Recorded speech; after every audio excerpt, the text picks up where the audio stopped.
al principio, por favor. Yo escribí un texto para Merindia que después les puedo compartir. ¿Está bien? Que tiene algunas de estas ideas. Entonces, ese es el tema. Podemos pasar. Ahí va. Uy. Canto si me da la gana. Si no me da, no canto, ¿no? Entonces, eso es un poco esto de la cultura y el feminismo.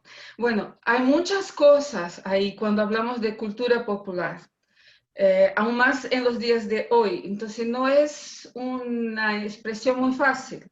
Entonces, disculpa, va a ser en portugués, pero es muy bueno que van a tener un intensivo de portugués por algunos minutos. Entonces, cuando decimos cultura popular, ¿a qué nos referimos? El pueblo, entendido como nación, entonces que tiene el eje en el Estado, o cuando decimos popular, estamos hablando de la masa, de las multitudes, y en una relación de consumo, de mercado, de cultura, o entendemos cultura popular en oposición a erudito, que es decir, el popular es no clásico, como hay una cultura clásica, entonces lo que no es erudito clásico sería eso. Puede ser oposición a las élites, entonces las élites que no quiere decir lo mismo que lo clásico, ¿no? El clásico es más que herencia de una cultura occidental de literatura, de escultura, de la música clásica, todo eso, ¿no? Pero hay una cultura de las élites, ¿no? Que muchas veces no tienen nada de erudita, pero tienen la fuerza de los recursos para hacer su cultura, ¿no? Y socializar su cultura. Al contrario de las bases, ¿no? De la gente que no tiene acceso. Otro sería entender cultura popular en oposición no formal, ¿no? Que decir, la cultura formal sería la cultura que tiene agencias, ¿no? Que tiene acceso a los recursos. Y la cultura popular no tendría esas agencias, ¿no? Ni acceso a estos recursos. Entonces, puede ser muchas cosas y creo que todo eso está puesto hoy para la comprensión de cultura y de lo popular. Entonces, ¿qué es lo que queremos decir cuando decimos popular? No voy a entrar en la discusión de la cultura, ¿no? Pero como modos de vida, modos de hacer, modos de vivir, modos de saber, modos de socializar. Entonces la cultura es muchas cosas. Pero el popular, que es el alternativo, el contestatorio, el marginal, el folclórico. Entonces yo creo que hay necesidad en especial si vamos a hablar después, poner en relación al feminismo, tenemos que entender, porque están las mujeres metidas en todo eso, en todas estas comprensiones, ¿no? Entonces, el próximo voy a proponer sí, voy a pequeños videos. Vean este.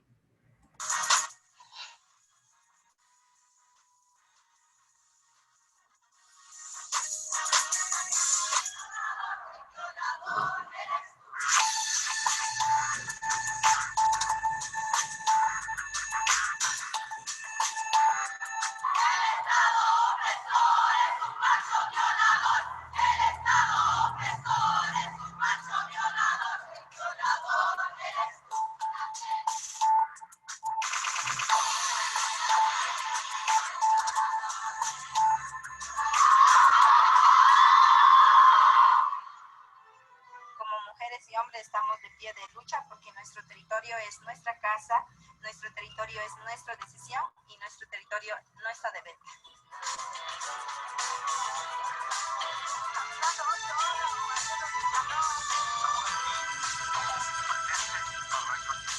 We're gonna make huevos rancheros divorciados.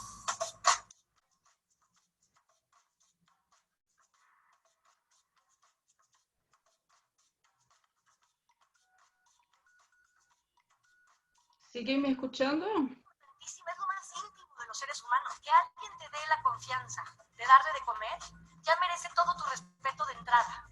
Pareciera que no hay en este momento un lugar que sea seguro para nosotras.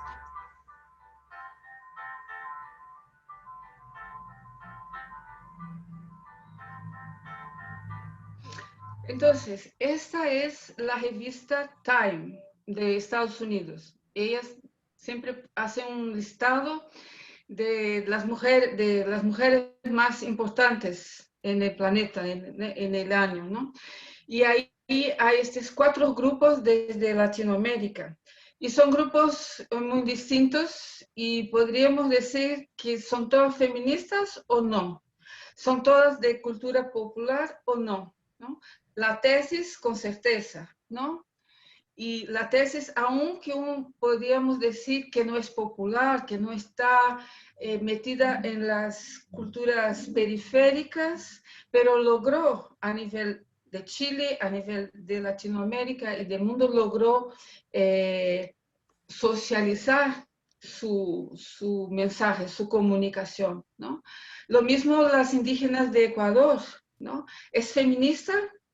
La lideresa dice, nosotras las mujeres y los varones, pero ¿es feminista? No es feminista, es una lucha comunitaria, esto es popular, lo indígena es popular. Después hay una señora que es jefa de cocina, muy famosa, ¿no? Y que socializó a nivel de la cultura mexicana y en el mundo un estilo de restaurantes. Esto es cultura, la comida es cultura, ¿no? ¿Es popular? Tal vez no, pero ¿qué hacemos, no? Y el último grupo es el grupo de en contra de la violencia de género, las brujas, ¿no? Entonces podemos pasar. Eso solo para decir, esto es Latinoamérica por la mirada de una revista muy importante, pero estas hermanas también están entre nosotras. En todos los países vamos a encontrar señoras como esas. Y si escuchamos solo un poquito de la música,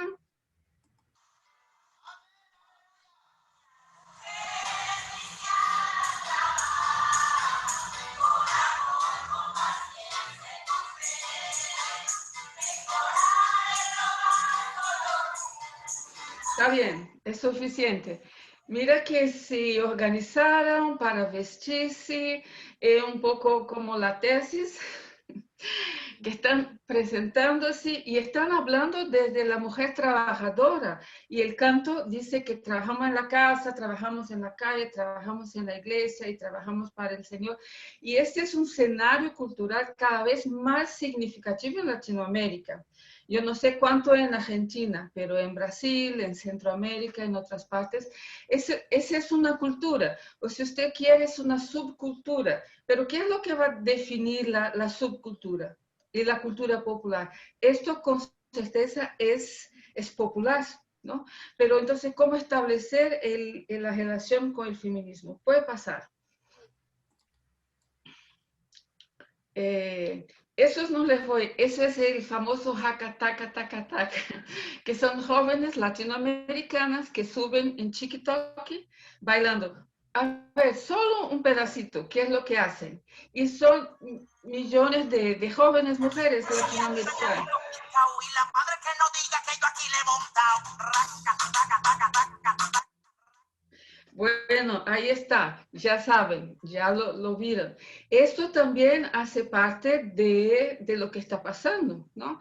Hay entre las mujeres jóvenes toda una cultura a través de las medias virtuales que es muy fuerte y que moviliza a montones de mujeres jóvenes, ¿no?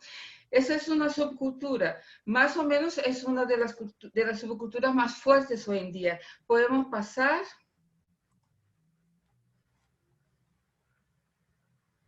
Y estas jóvenes son las que se ponen locas por unos grupos de unas bandas de chicos, ¿no? Entonces, que movilizan millones de mujeres jóvenes por ver a bailar a unos chicos de Asia, ¿no? Y se organizan en todo el mundo y es todo una locura que moviliza a mucha gente. Si ponemos eso al lado de las mujeres en la iglesia cantando y la tesis, ¿no? Y la jefa, entonces... Cuando hablamos de cultura popular, ¿qué es lo que estamos entendiendo por el popular? Eso es muy importante para saber qué tipo de intervención, qué tipo de organización el feminismo para darse el diálogo con las mayorías de las mujeres en Latinoamérica. ¿Puede pasar? Después les puedo compartir Bueno, ese es otro video de las lideresas más importantes de Latinoamérica. Podemos escuchar un poco. Y ahí está en inglés, pero sí, está bien. No, después pueden ver. Son las mujeres que están indígenas, ¿no? Entonces están las mapuches, está lo de Berta Cáceres, está la Máxima de Perú. Entonces son mujeres lideresas, las salas ahí de Argentina, ¿no? Pero es una lucha más de territorio do que una lucha feminista, ¿o no? ¿Cómo se da este diálogo? Que es uno de los puntos más constantes, más impactantes del liderazgo de mujeres hoy en día, ¿no? Entonces, ustedes conocen a la Máxima, a Berta Cáceres, a la lideresa mapuche, a Milagros Salas. Entonces, ¿cómo nos relacionamos con eso? Ahí está la Maqui Francisca. Bueno, está bien. Es solo para apuntar algunas de las posibilidades. Ahora seguimos con mis ideas. Voy a proponer una manera. Entonces, yo voy a tomar del marxismo, de la discusión marxista, una posibilidad de comprensión. En el marxismo, cuando se habla de conciencia de clase, es muy importante cuando se habla la clase trabajadora en sí y la clase trabajadora para sí. Y esto hace toda la diferencia, ¿no?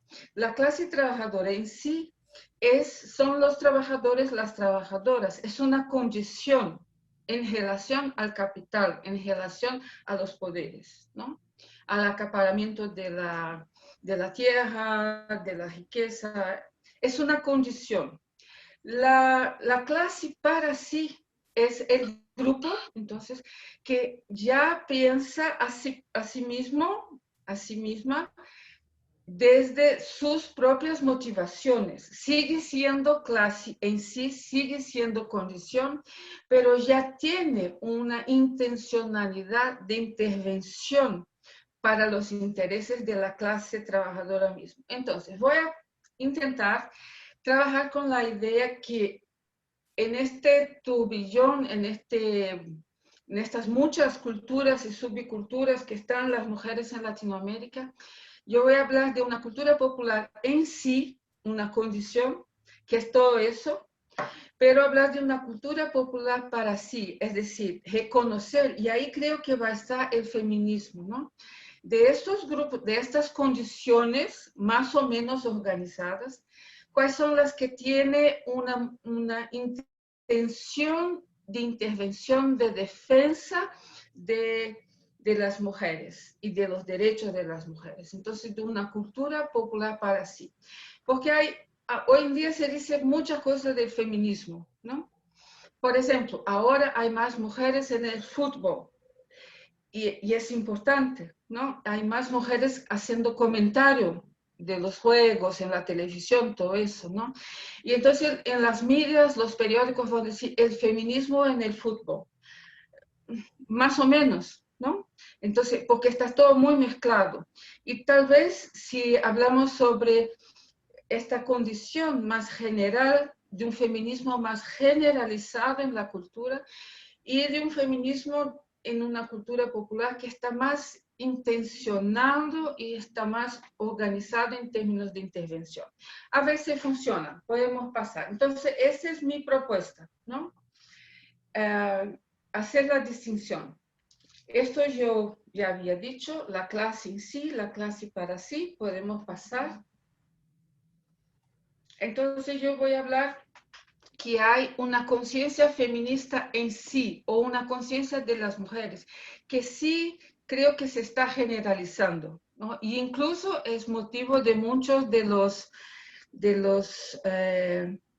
avances de los fundamentalismos y de las derechas, ¿no? Porque de alguna manera sí, sí generalizó, pero es una conciencia feminista en sí.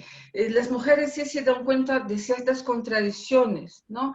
Pero todavía aún es en una forma espontánea o formas no tan organizadas ni intencionadas desde la percepción, ¿no? Entonces, otra cosa es una conciencia feminista para sí, una acción autoconsciente, autodeterminada, ¿no?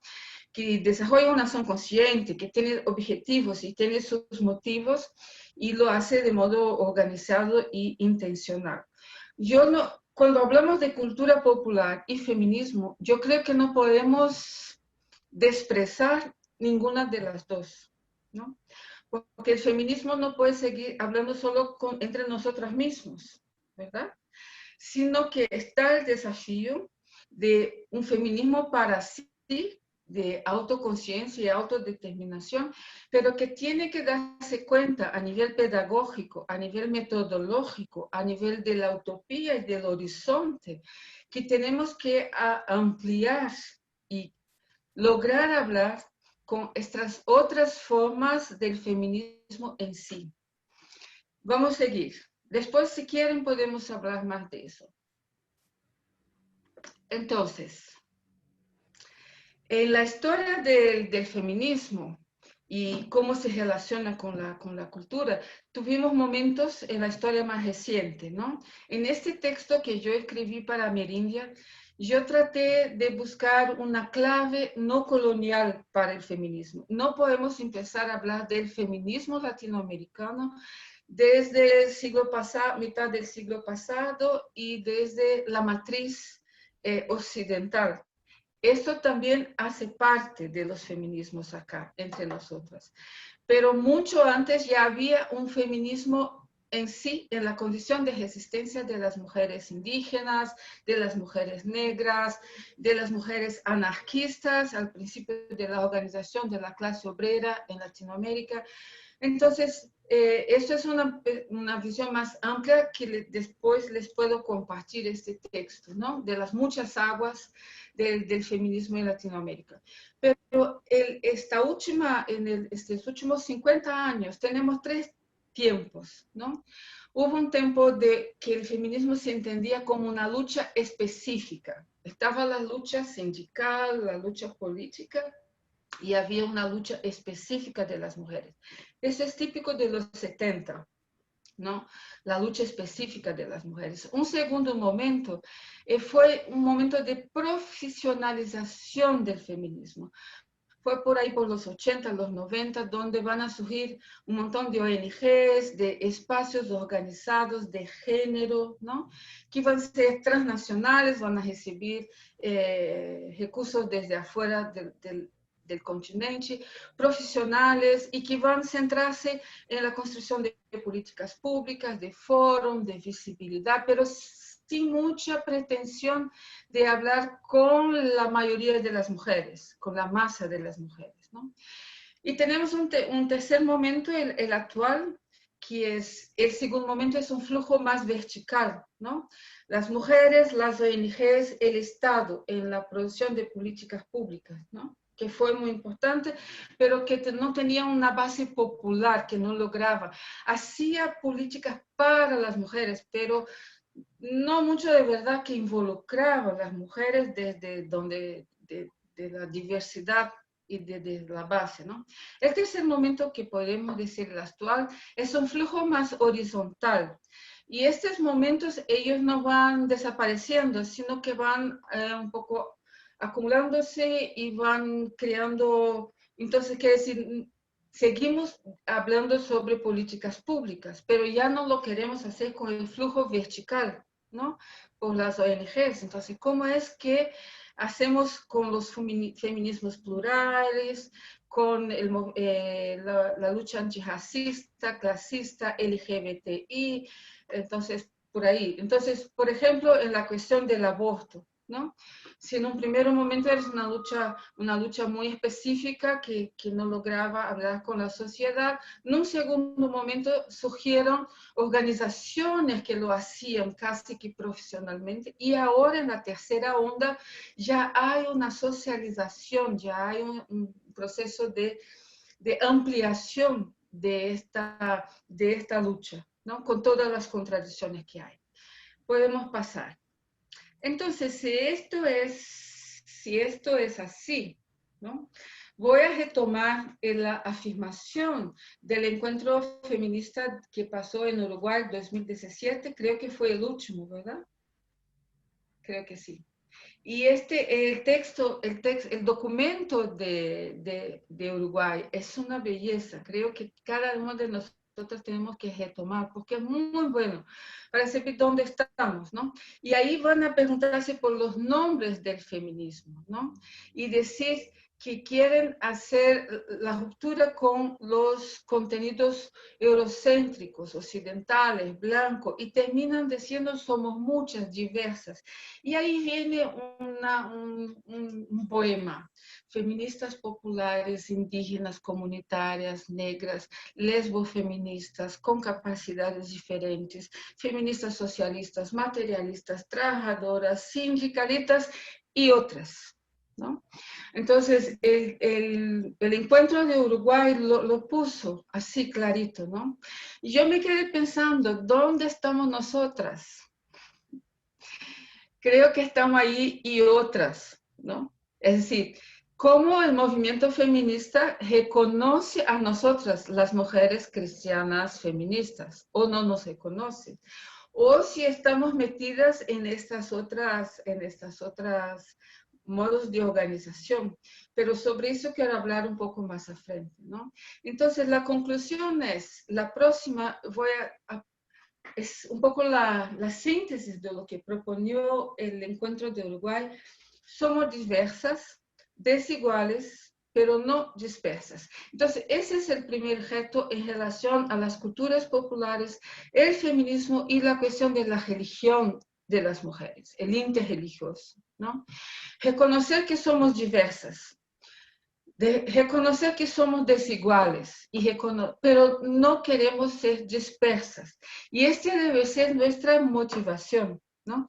Esta búsqueda de lo feminismo en sí, para el feminismo para sí, de poner las espiritualidades y las mujeres creyentes de las muchas matrices religiosas, que no estén dispersas. Y creo que hay un trabajo que nosotras, teólogas o mujeres creyentes, cristianas, hay algo que tenemos que hacer juntas, que solo nosotras tal vez podremos hacer, ¿no?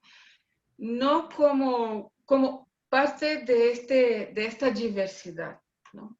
Está bien. Y entonces, diversas, desiguales todavía, pero no dispersas. Podemos seguir. Y aquí voy a dar algunos puntos desde la reunión de Uruguay, ¿no? Que creo que es importante para retomarnos después, ¿no? Como por ejemplo, superar la representación universal de las mujeres. ¿Cómo hacer eso desde el Evangelio, desde nuestra fe cristiana, ¿no? Que tenemos muy fuerte una colonialidad de la manera como fuimos mal evangelizadas. Y entonces esta representación de mujeres adentro de las culturas y subculturas cristianas en el continente tiene problemas muy grandes que tenemos que enfrentar. Ya estamos enfrentando, por ejemplo, con la Biblia, ¿no? Por ejemplo, con los modelos de familia, con el modelo de autoridad en nuestras iglesias. Después, superar la perspectiva de que las mujeres negras e indígenas tomar esto del anticolonial muy en serio. Y el cristianismo es parte del colonial. Y nuestras iglesias son, todavía son resquicios de colonialidad. El catolicismo, el mundo protestante, todo eso son resquicios. Tal vez las iglesias pentecostales son las que más se inculturaron en las culturas.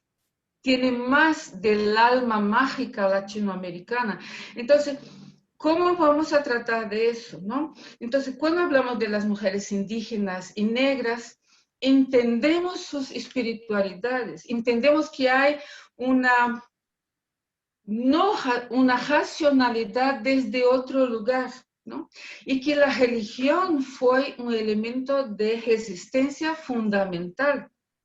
Pero cuando tratamos con mujeres de subculturas religiosas, más bien entendiendo las pentecostales, neopentecostales o las católicas tradicionales, ahí no logramos usar la misma clave, ¿no? De alguna manera entendemos que están todas estas mujeres de estas expresiones cristianas son secundarias y dependientes, ¿no? Pero tal vez habría algo que ver de la manera como la religión es tan importante para las mujeres en Latinoamérica. ¿Por qué? Si son los varones que están en el control, en las jerarquías, las mayorías son mujeres. Entonces, ¿cómo funciona? Eso también ya está hecho. Necesitamos hablar más sobre eso en nuestras motivaciones e intenciones metodológicas y pedagógicas para el trabajo feminista con las culturas, subculturas populares. Bueno, la dependencia exclusiva del feminismo académico. Eso para las teólogas, esto es muy serio, porque tenemos que justificarnos el tiempo todo. Y si no nos justificamos académicamente y con otras feministas académicas de Estados Unidos, de Europa, que dijo, los libros, y entonces hay una dependencia exclusiva que todavía no logramos romper, ¿no? Todavía buscamos legitimidad en un feminismo académico o en las teologías, y parte del feminismo, de la teología feminista latinoamericana, sigue dependiente, ¿no?, del academicismo patriarcal, porque queremos sobrevivir, ¿no? Y hacer esta ruptura y hacer esa crítica radical es muy difícil, porque no sobrevivimos, desaparecemos. Entonces hay un desafío.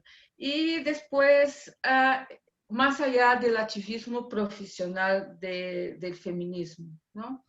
Entonces, ¿cómo hacer?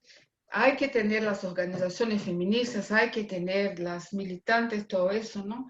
Pero ¿cómo estar atenta para que los procesos de profesionalismo del activismo no nos distancien más todavía de las mujeres, de las culturas populares? Podemos seguir. Ahora ya los desafíos entonces, ¿no? Primero, el feminismo comunitario y autónomo, que hay mucho en Latinoamérica, principalmente un feminismo indígena, los feminismos negros, son feminismos en sí, feminismo para sí, tiene una cuestión étnica, racial muy fuerte, pero tiene una desconfianza, una sospecha muy fuerte de los feminismos occidentales, blancos, eurocentrados. Y está muy bien, esto es muy importante, ¿no? Entonces, ¿de qué manera? Y esto no es fácil. Vea que en Bolivia, con la crisis en Bolivia, ustedes conocen el colectivo Mujeres Creando de Bolivia, ¿sí? De Julieta Paredes, de algunas mujeres. No es Julieta. Bueno, en Bolivia el feminismo se dividió con el golpe civil-militar que se pasó ahí en Bolivia, como en muchas otras partes, ¿no? Y ahí el feminismo se dividió, el feminismo urbano, autónomo, urbano, más académico, y el feminismo indígena, porque las feministas indígenas querían seguir hablando del compañero Evo Morales, de los líderes y lideresas, y las feministas urbanas decían, no, que con los varones no, con Evo no, y entonces se creó una situación, textos muy pesados, que creo que tenemos que pasar por ahí, ¿no? Entonces, ¿cómo entender qué es lo que hay de liberal occidental en los feminismos que tenemos en la relación con el Estado? ¿Y qué están diciendo las mujeres indígenas y campesinas cuando dicen nosotras y los varones compañeros? ¿Eso funciona? ¿No funciona? ¿Esto es feminismo en sí, para sí? ¿Qué es lo que están hablando estas compañeras, ¿no? Y creo que no tenemos que estar enamoradas de nosotras mismas, con los movimientos que tenemos urbanos, de mujeres académicas, de clase media y todo eso, ¿no? Si es que queremos, ¿cómo es que cantamos?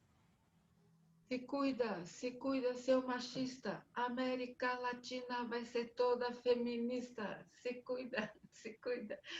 Si esto es verdad, si queremos, si entendemos la importancia del feminismo en la liberación de las mayorías de las mujeres pobres en el continente, en la superación del patriarcado, del patrimonialismo, del acaparamiento privado de tierra, es decir, del modelo económico, entonces tenemos que escuchar qué es lo que están diciendo los feminismos comunitarios y los feminismos autónomos, y cómo eso se refleja en la teología, ¿no? Cómo eso se refleja en la teología. Es decir, todavía seguimos estudiando los varones teólogos.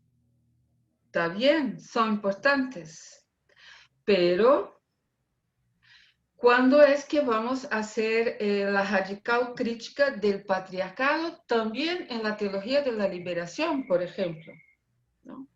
En las prácticas eclesiales que conocemos, aunque son liberadoras, pero no logran hacer esta radicalización. Bueno, eso entonces es un desafío. El segundo desafío es cuerpo y territorio. Tiene que ver con ese, ¿no?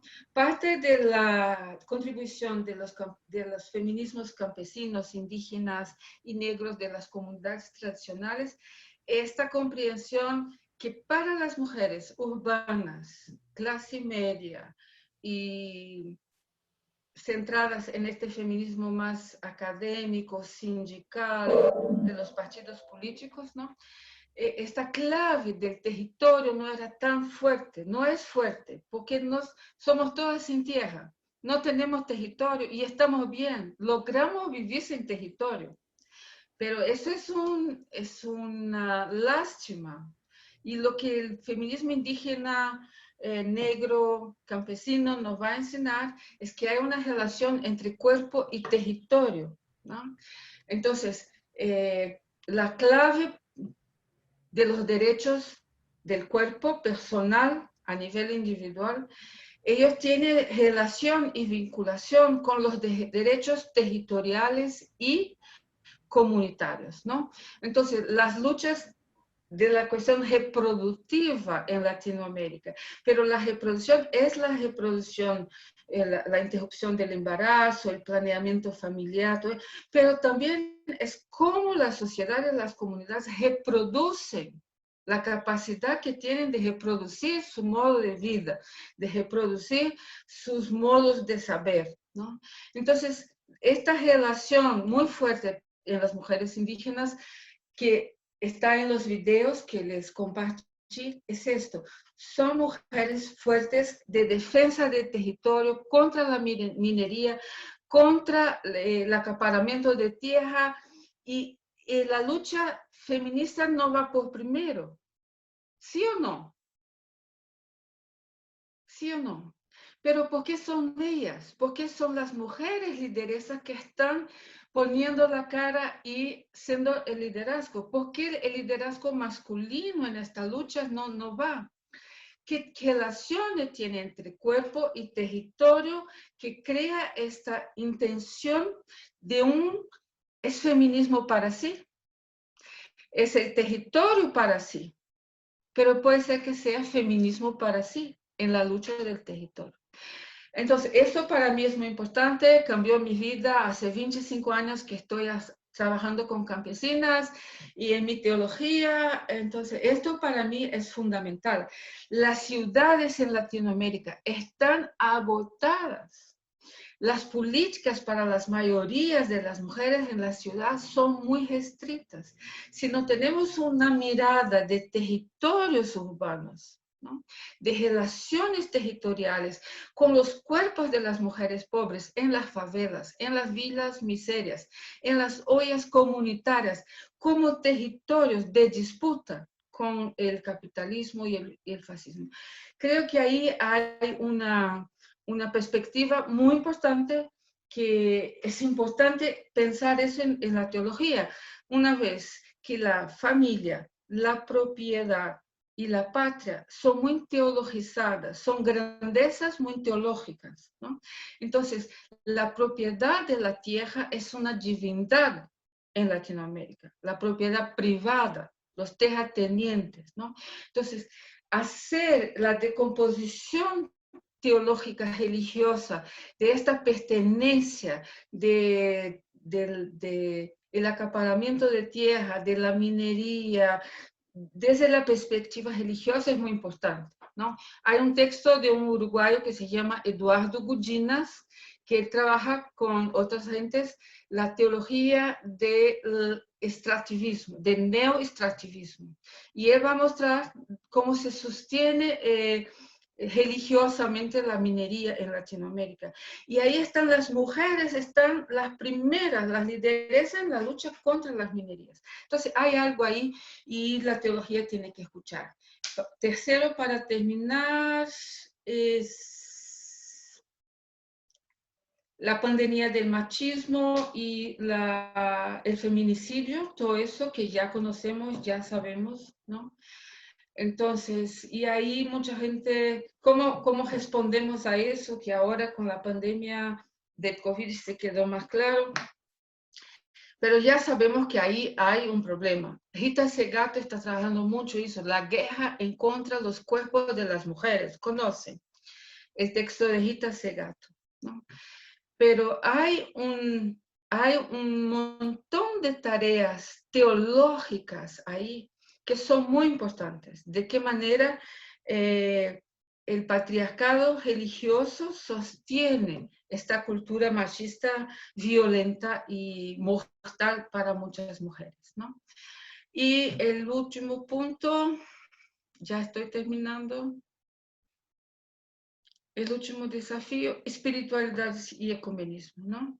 En todos estos otros desafíos de la autonomía, de la comunidad, esto del cuerpo y el territorio, cuando vamos a estos feminismos no centrales, no hegemónicos, hay una presencia de la espiritualidad muy fuerte. Por ejemplo, con las mujeres indígenas de Guatemala. Son mujeres indígenas, se dicen feministas, un feminismo indígena, y hacen toda su lucha con el fuego sagrado, con sus divindades, ¿no? Esto es fuerte en todo el continente. Y de nuevo, puede ser que sea fuerte también para las mujeres urbanas y la entrada fuerte de la religiosidad pentecostal, mágica, en la vida de esas mujeres. Hay que pensar sobre eso, ¿no? Entonces, esta complejidad contradictoria de las mujeres pentecostales y la hegemonía monoteísta, patriarcal, heteronormativa. Mira, hermanas, somos de una religión monoteísta. ¿Qué vamos a hacer con eso? Monoteísta y patriarcal y heteronormativa. No hay que hacer. Estas somos nosotras. Y yo escucho a una mujer indígena acá de Brasil y ella dice, bueno, ustedes son monoteístas, no pueden ser ecuménicos. Y ahí me doy cuenta que las teologías feministas ya hace tiempo que ya no tenemos la comprensión del monoteísmo, del cristianismo como monoteísmo, como eje y como una clave, ¿no? tampoco patriarcal, tampoco heteronormativa. Pero hay que decir eso, hay que desarrollar esta intuición que tenemos si queremos hablar con los feminismos latinoamericanos, ¿no? ¿Cómo entendemos el monoteísmo de nuestro campo de fe? ¿Es Jesús un monoteísta? Esto hace parte de la religión de la colonial que fue impuesta sobre los pueblos. ¿Y hoy en día qué? ¿No? Hoy en día qué? ¿Cómo? Y el feminismo, porque la religión monoteísta es la misma que es patriarcal. Y mover al patriarcado de la teología es mover el monoteísmo para que quepan otras matrices teológicas también. Y ahí los espacios ecuménicos, y ustedes saben, el espacio de ustedes, fe y sororidad, es uno de estos espacios necesarios de resistencia, de crítica y de creatividad fundamental, ¿no? Y creo que ahora es el último. Eso, el desafío de ir del feminismo popular al feminismo periférico en las teologías, ¿no? Pero ese es un texto que después les puedo compartir. Puede pasar.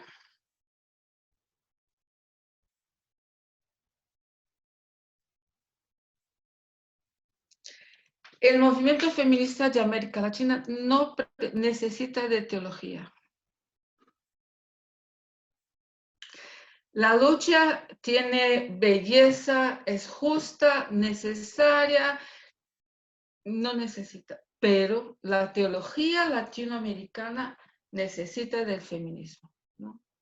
Entonces, lo más importante es entender, y eso va a ser tarea de nosotras, el cristianismo es una religión entre otras en Latinoamérica, y ahí viene toda la discusión del Estado laico, todo eso, ¿no? Entonces, entender a nosotras, cristianas feministas, adentro de esta diversidad desigual, pero no dispersa del feminismo latinoamericano, es una oportunidad de caminar con las compañeras sin pretensión del cristianismo patriarcal de querer ser todo en todas. La teología sigue siendo pretenciosa. La teología feminista tiene que romper con eso. Tenemos la oportunidad de hacer la experiencia plural de Dios, ¿no? Yo con las campesinas, con las indígenas, yo he aprendido un montón. Y yo que trabajo con Biblia, hacer la Biblia, callar la Biblia. Y que la Biblia pueda, si hace sentido, la Biblia un elemento más entre los objetos y las místicas que tienen las mujeres. Lo más importante es que la Biblia ya está ahí, ¿no? Entonces, pero sin la pretensión del texto bíblico como lo que tenemos que hacer de primero, ¿no? Contribuir en el debate sobre religión en el continente. Las izquierdas latinoamericanas no saben qué hacer con la religión, ahora están sin saber qué hacer, ¿verdad? Y entonces, ¿cómo tenemos que, puede ser una contribución, ¿no? Pero para eso tenemos que hacer un trabajo de autocrítica muy fuerte, ¿no? Entonces, por ejemplo, en Brasil, somos las mujeres feministas evangélicas, ¿sí? Y yo digo a las compañeras, bueno, tal vez no nos interese decir que somos feministas evangélicas, somos feministas, mi fe va junto. Y voy ahí a interagir, pero si seguimos diciendo soy feminista católica, soy feminista evangélica, seguimos teniendo la protección de estos aparatos patriarcales de las iglesias. Bueno, pero tenemos que contribuir, porque por mucho tiempo las izquierdas en Latinoamérica no supieron qué hacer con la religión y ahora es importante, ¿no? Y tenemos la oportunidad de ser una entre muchas. Y esto ya es suficiente para la teología feminista, ¿no? Si logramos contribuir en la discusión del feminismo desigual, diverso, pero no disperso, creo que ya es lo suficiente. Ay, muchas gracias. Hablé demasiado. Se acabó.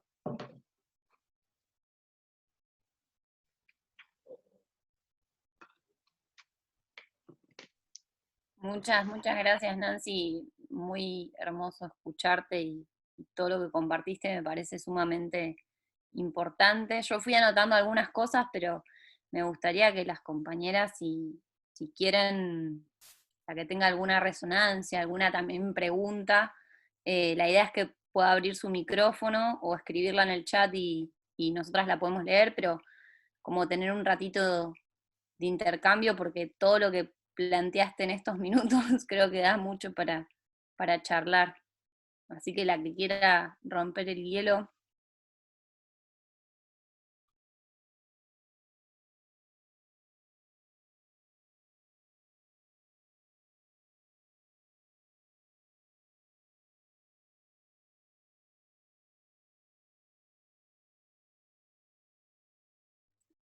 Yo por ahí arranco yo mientras alguna se suma de algo que me anoté.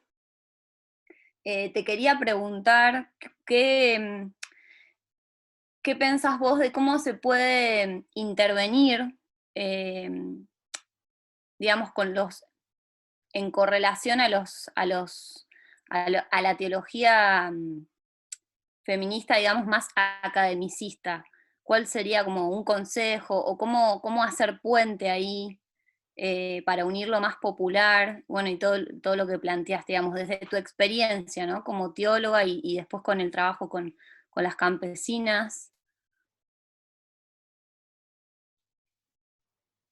¿Ya? Entonces, yo soy un fracaso. Yo soy la que luchó, fracasó y perdió, pero sin perder la ternura jamás, como decía el Che, ¿no? Entonces, yo hice toda la maestría, el doctorado, el postdoctorado en estudios de antigüedad, la Biblia, la teología, y nunca logré espacio de trabajo en las academias, porque era feminista y marxista, ¿no? Yo tengo eso yo creo que el marxismo es muy importante en todo eso, ¿no?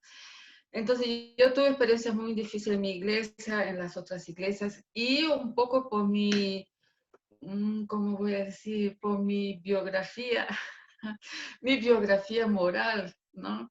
Es que yo en algunas situaciones que estaba ahí trabajando en una institución, pero no tenía una vida muy bien puesta para los señores, ¿no? Y entonces yo perdí el trabajo, sea porque sea, por todos estos motivos, ¿no? Entonces yo soy la que luchó y perdió, ¿no?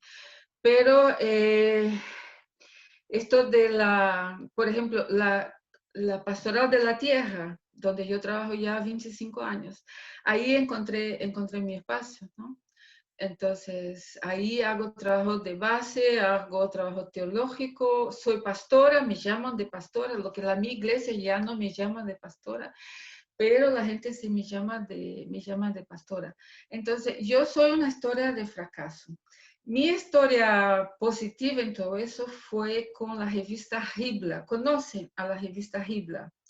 Revista de Interpretación Bíblica Latinoamericana. Cuando nos demos cuenta que era muy difícil para nosotras escribir, ¿no? Y está en los espacios. La Biblia, desde principios de los 90, era un espacio donde estaban los biblistas de la liberación, los famosos, ¿no? Y ahí invitaban a la gente jóvenes, ¿no? Y ahí nosotras, las mujeres biblistas de América Latina, como no estábamos en las facultades, en las universidades, nada nos pagaba el boleto para ir a las reuniones. Entonces nos organizamos como colectivo y logramos un proyecto para tener recursos para viajar a las mujeres, ir a las reuniones de Hibla, influenciar, escribir y publicar. Entonces, grande parte de la teología bíblica feminista en América Latina se encuentra en Hibla, ¿no? Además que es un esfuerzo colectivo en todos los sentidos. Hasta el número 25 de Hibla, cada 10 años cada 10 números, un número para las mujeres. Después del 25 hicimos la insurrección, ¿no? Y desde ahí hay que tener textos de mujeres siempre. Estamos en todas las Biblas y lo hicimos. Entonces, es un trabajo colectivo donde se puede percibir cómo va pasando la cosa con nosotras, y para mi generación, ¿no? Fue muy importante hacerlo colectivo, hacerlo de esta manera, porque los espacios académicos de publicación, las editoras, son muy patriarcales y es muy difícil. Y hay que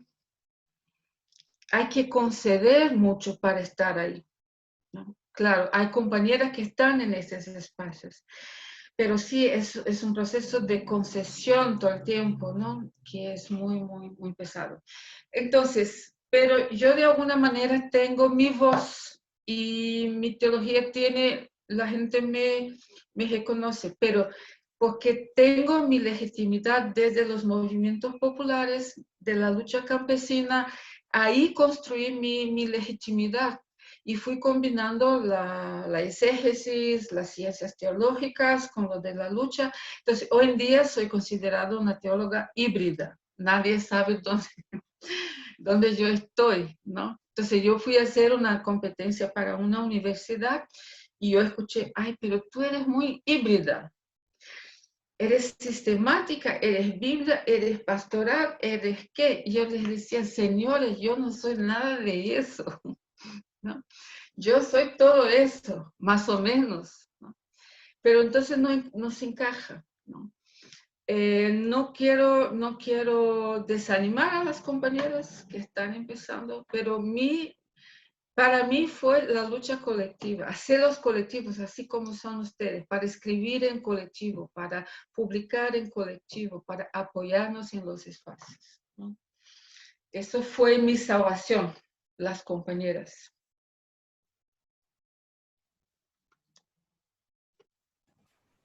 Ahí en el chat Sandra pregunta, ¿podríamos hablar de un feminismo ecuménico? Sí. Yo estoy para pensar más después. Sí, ¿qué es el ecumenismo?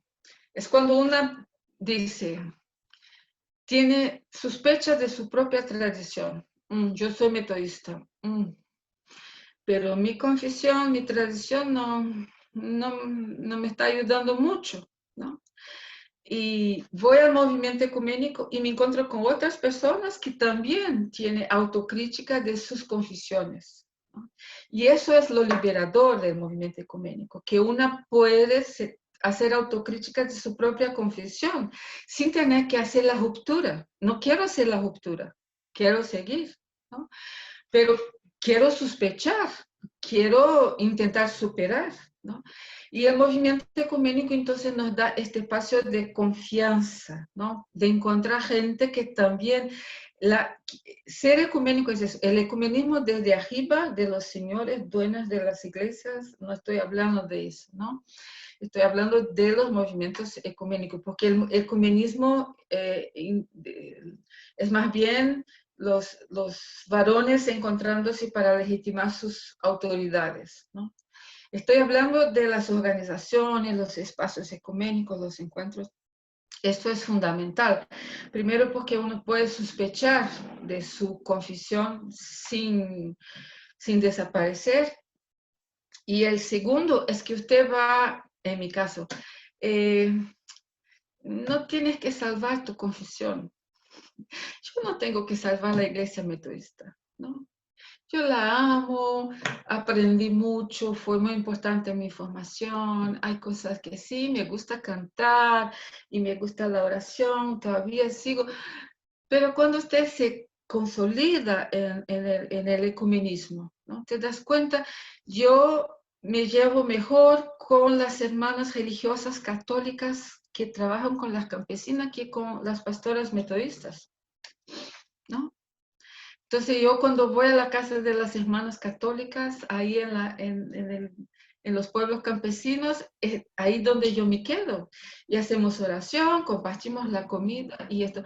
Y ya no tengo ganas de salvar mi iglesia, ¿no? Porque estoy en comunidad, la mesa de la igualdad, las hermanas estoy contenta. Entonces sí, el ecumenismo es para mí una liberación, ¿no? Y todo mi reconocimiento a las hermanas franciscanas, dominicas, que fueron por todos mis 25 años en la lucha de la tierra. Ahí encontré mi casa, ahí encontré mi mesa y no me sentí sola en este proceso. Ahí tenemos otra pregunta en el chat, la leo. Nancy, nos mencionás que todavía buscamos legitimarnos desde el academicismo patriarcal, pero ¿qué tenemos que hacer una crítica radical si no desaparecemos? ¿Por qué desapareceríamos? Es que ahí no vamos a tener espacio, ¿no? Yo, por ejemplo, Ivonne Guevara, que ustedes conocen, ya hubo situaciones en que invitaron a Ivonne para una charla, el obispo se dio cuenta y hizo presión para desinvitar a la compañera, ¿no? Y la gente de la universidad dice, ay, Ivonne, vamos a decir que, ay, estoy hablando de la compañera, ay, disculpa. Bueno, y vamos a decir que tú no puedes por cuestiones personales. Ella dijo, no, tienen que asumir, me invitaron, me desinvitaron, ¿no? Entonces, es una pelea, es una pelea. Pero ¿qué es lo que queremos? ¿No? Queremos la aceptación de los varones del círculo teológico. ¿Qué es lo que queremos? O creemos que hay una contribución, nosotros somos las otras, que dentro del colectivo feminista podemos aportar, ¿no? Podemos contribuir a un feminismo diverso, pero no desigual, ¿no? Donde nosotros podemos contribuir con esto de entender la religión. Pero yo tuve que trabajar toda mi vida en otras cosas para poder seguir siendo teóloga. Yo siempre financié mi teología, ¿no? Y además con familia, con niño, con niña, es decir, puede ser que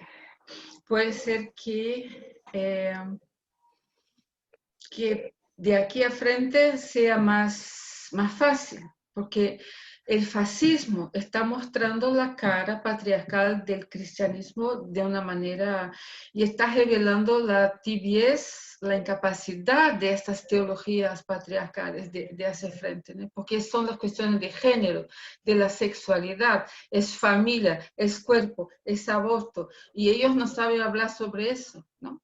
Entonces, ellos no tienen para hacer el enfrentamiento con el fascismo. ¿Quién sabe ahora si van a dar cuenta que necesitan una interlocución más orgánica con la teología feminista? Yo creo que no voy a ver.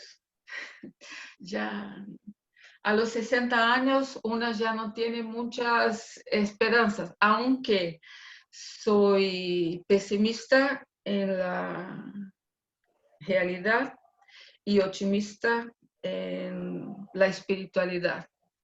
Pero creo que yo no voy a ver, pero ustedes sí, puede ser que el fascismo va a poner cuestiones para la teología de la liberación que ellos van a tener que moverse de sus lugares confortables, ¿no? Que el patriarcado liberacionista todavía tiene.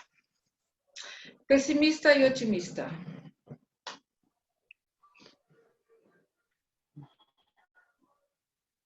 No ayuda nada. Me doy cuenta. ¿Alguna que quiera hacer alguna pregunta y quiera activar su micrófono o algún comentario? Mariela, ahí te veo la mano levantada. Sí, pensaba por ahí, ¿no? En este caminar y lo que decía Nancy sobre esta lucha, ¿no? Antifascista contra los antiderechos, sobre esta opresión y presión que estamos viviendo en la pandemia, ¿no? Donde estamos quintuplicadas en trabajo y en exigencias, y por ahí estos espacios de sororidad y fe, otros espacios de encuentro, también nos permite como recrear y ensayar aquello que queremos decir y aquello que queremos transmitir, ¿no? Uno trabaja en la iglesia con este tema de, qué sé yo, de actuar, de ver un texto bíblico, de ponerle voz, de ponerlo en otra situación. Entonces creo que estos espacios entre mujeres y de diferentes experiencias y confesionalidades nos enriquecen y nos dan voz. Por ahí me pregunta para Nancy, como pastora, como teóloga, es de dónde también alimentar un poco este cansancio y este desánimo, porque llega un momento, es que hay tantos frentes de lucha que uno pierde esa espiritualidad celebrativa y se queda con todo lo que tiene que combatir y se cansa y por ahí en vez de animar, desanima al entorno, ¿no? Entonces, esta cuestión de la cotidianidad, de las cosas pequeñas, de las celebraciones, como que en esta lucha tan estructural perdemos aquello que nos ayuda a dar el paso pequeño, no lo que nos sostiene. Entonces, por ahí como algunas pistas para trabajar en esto dentro de nuestras comunidades sororales y de fe. Ay, Mariela, muchas gracias. Que trago todo eso de la vida cotidiana, todo eso tan pesada ahorita, ¿no? Yo parezco una evangélica dando testimonio, pero es decir, cuando yo siempre fui muy urbana, ¿no? De familia urbana, todo eso. Pero cuando fui desafiada por los sin tierra en Brasil, por las mujeres sin tierra, yo empecé leyendo la Biblia bajo las carpas en las ocupaciones de tierra hace 25 años o más. Esto fue para mí una experiencia de espiritualidad muy, muy importante. Entonces, yo pude elegir un territorio, ¿no? Y yo que estaba por muchas cosas y todas ellas son muy legítimas, todo eso, ¿no? Pero el hecho de que yo encontré a los pobres, a las mujeres pobres, concretas, y me comprometí de manera más sistemática con una lucha, y desde ahí haciendo la relación con la teología, con la vida política, la discusión económica. Eso para mí fue muy importante, ¿no? Tener más allá del movimiento feminista. Entonces, yo soy una feminista desde la lucha campesina. Esto para mí fue muy importante. Esto me dio foco, ¿no? Entonces, y ahí cuando la convivencia con las mujeres ahí en esa lucha me va dando los materiales, ¿no? Me va alimentando. Y yo también puedo contribuir, desde mis estudios, todo eso puedo contribuir también. Entonces, y ahí eso es lo que yo decía, ¿no? Esto crea la militancia con un grupo concreto, eso te da vivencias, te da cotidianidad, te da proceso, te da lenguaje, me dio un vocabulario. Fui a estudiar la minería en la Biblia, porque entonces, era la vida que me va diciendo qué es lo que tengo que mirar en la teología y en la Biblia, ¿no? Y esto cambia la percepción de la vida cotidiana, a punto que mi niño y mi niña, que ya son grandes ya, cuando era niño, y decíamos, vamos a la iglesia. Ellos me preguntaban, ¿con la mesa arriba o con la mesa abajo? Y entonces yo me di cuenta que esto era lo que estaban experimentando de eclesiología. Cuando íbamos a la iglesia metodista formal, era el altar y la mesa encima y los niños tenían que callarse, ¿no?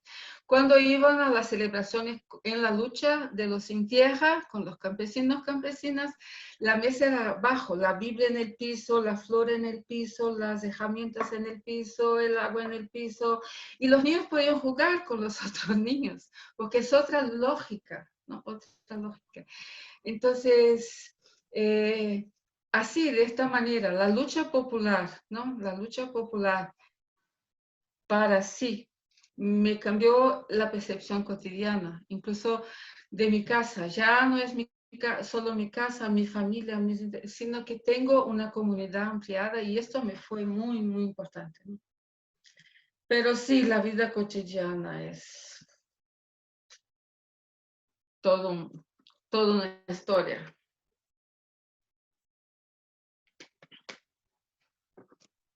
Pau, si querés hacer la pregunta, pues hay otra en el chat.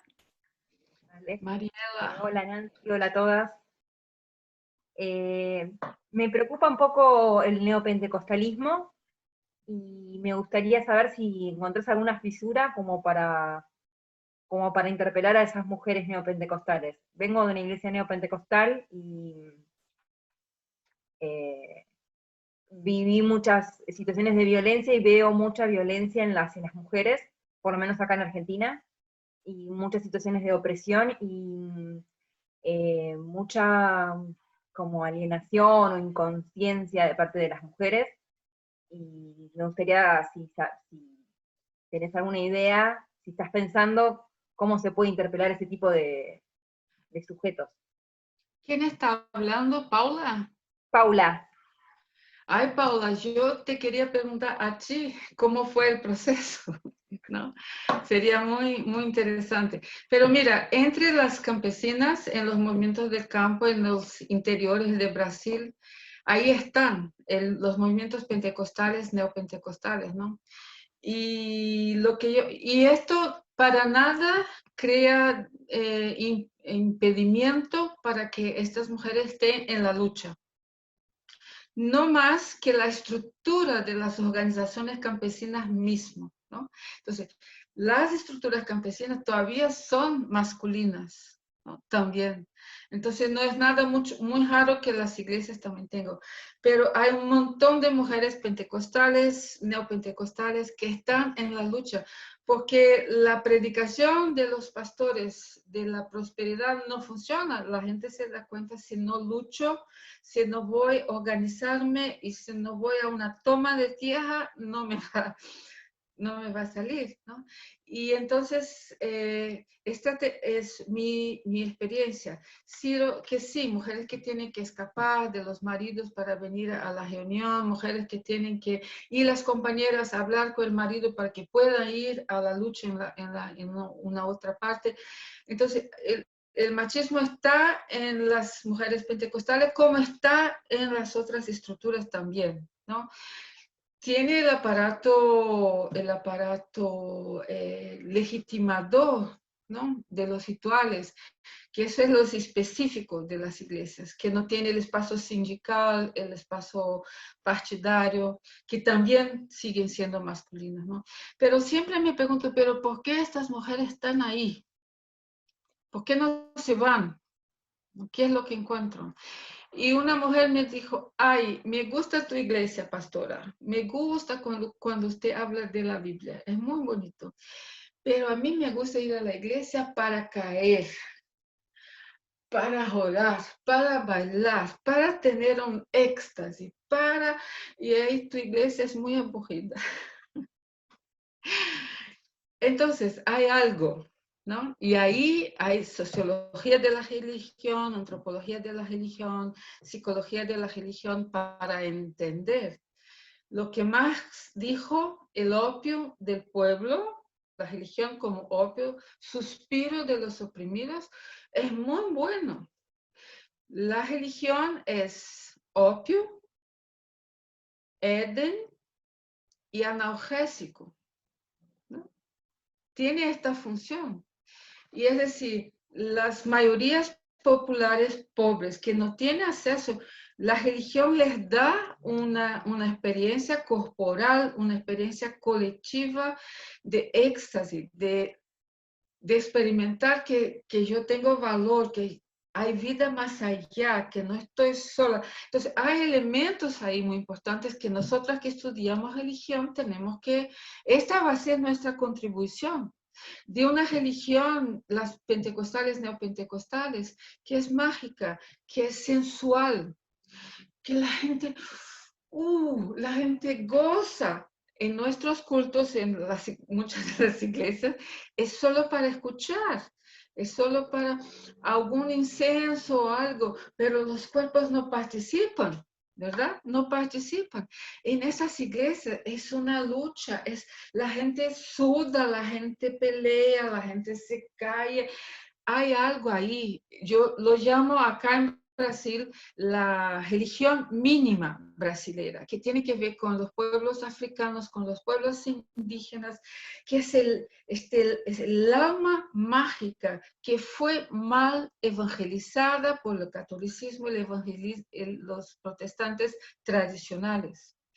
Y el pentecostalismo encontró esto. Y ahí estos atravesadores de la fe, que son los liderazgos de esas iglesias, que tienen intereses políticos, se dieron cuenta de eso, ¿no?